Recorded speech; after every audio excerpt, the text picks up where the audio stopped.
د کورنۍ چارو وزارت سرپرست د وزارت اړوند 320 روغتون تخصصي دورې پایغونډه کې ګډون وکړ. د 320 روغتون رئیس مولوي صدیق الله بدر قدرمن خلیفه صاحب او د غونډې ګډونوالو ته ښه راغلاست ووایو او د یاد روغتون د فعالیتونو او لاسته راوړنو په اړه معلومات وړاندې کړل.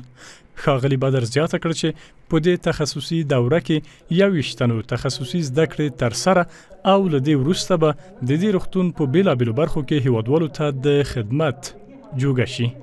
د کورنۍ چارو وزارت سرپرست قدرمن خلیفه سراج الدین حقانی د غونډه کې د روغتیا پالانو هڅې وستایلې او زیاته کړه چې دوی د سختو شرایطو باوجود خلکو ته د روغتیايي خدماتونو په ترسره کولو سره مهم رول لوبوي.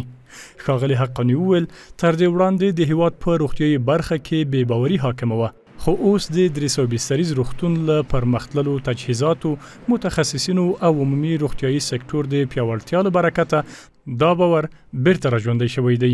نوموړي زیاته کړه چې پر روغتیايي مرکزونو او خدماتو ورځ تر بلې د خلکو باور ډیریږي.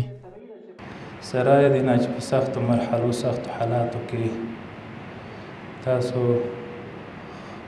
د خپل ځان د مطرح کولو، د ځان د امتیاز د پیدا کولو تم نه دي کتلي.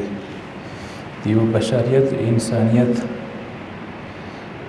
په بنا باندې چې یو انسان ته صحت وربخی، دی ته ژوند وربخی، په دې کې تاسو شپه ورځ یوه کړې ده.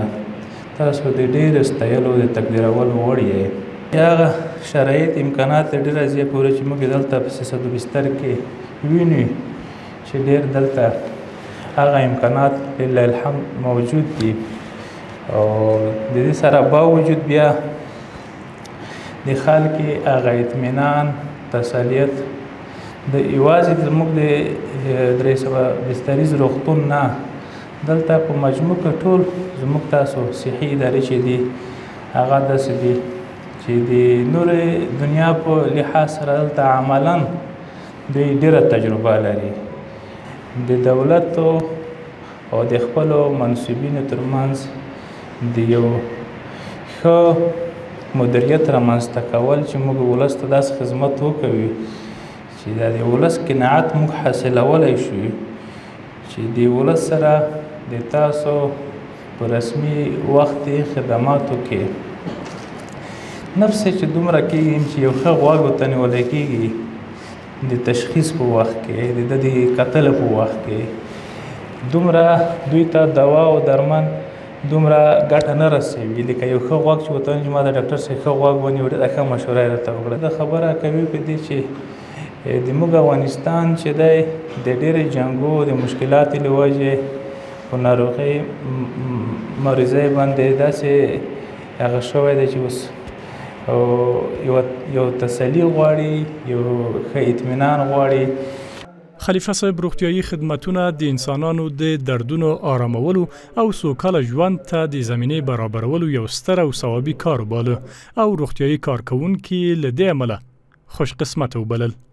مریضانو سره چې موږ ښه تعامل وي، ښه ګزاره وي، ښه اطمینان وي، ځکه چې الله جل جلاله چې د انسان په ژوند کې په بچ کولو کې تر ټولو نه افضل ترین عبادت و خدمت چې دی او الله پاک چې په راضي کېږي د یو انسان د بچ کولو او هغه باندې دی ډېر راضي کېږي، خوشحاله کېږي. هغه دنده وظیفه چې نن خدای تاسو ته درکړې ده، دا خدمت ته خدای تاسو سره ایستلی یې، دا د الله پاک د شکر ځای دی چې خدای پاک تاسو نه کار اخلي. محترم حقانی یاد متخصصینو او روغتیا پالانو ته د لا بریا هیله څرګنده کړه. هغوی ته د هیواد او ملت د خدمت سپارښتنه وکړه او ژمنه یې وکړه چې د روغتیا پالانو په ځانګړي ډول تخصصي کارکوونکو له هڅونې، همکارۍ او د خدماتو د پراختیا لپاره به لا نور اقدامات ترسره کړي.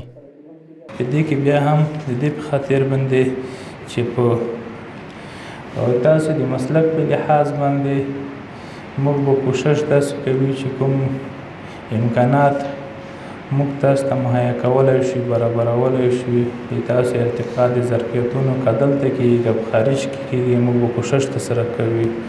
خدماتو د مریضانو د خلکو کې پېکې چې تاسو په ښه شان سره د خپله دلته هم چې کومه روانه کړې ده دې ته هم نه دي کتلي. ما ته ډاکټر صاحب محمدي صاحب چې دی الله پاک دې ډېر ښه ژوند او ښه توفیق دې خدمت ورکړي د تېره رهبري مجلس کې په دې ډېر خوند راکړو چې که په شخصي لحاظ سره موږ کتلی موږ ته ډېر لوړ امتیازات په ډېره ځایو باندې کېږي.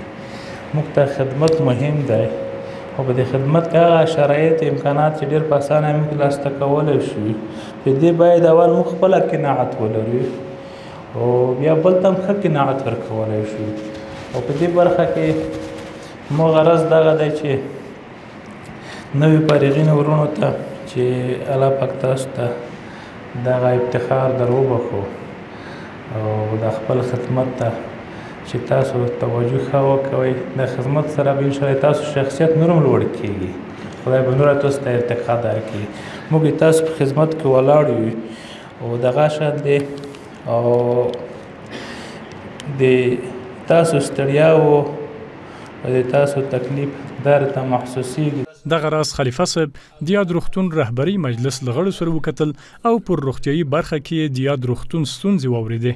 محترم حقانی ډاډ ورکړ چې د یاد روغتون روغتیایي کارکوونکو ته به پر وړتیا لوړونې سربیره نورو برخو کې هم لازمې اسانتیاوې رامنځته کړي. یاده غونډه د تامیناتو محترم معین مولوي عبدالله مختار په دعایې سره پای ته ورسېده.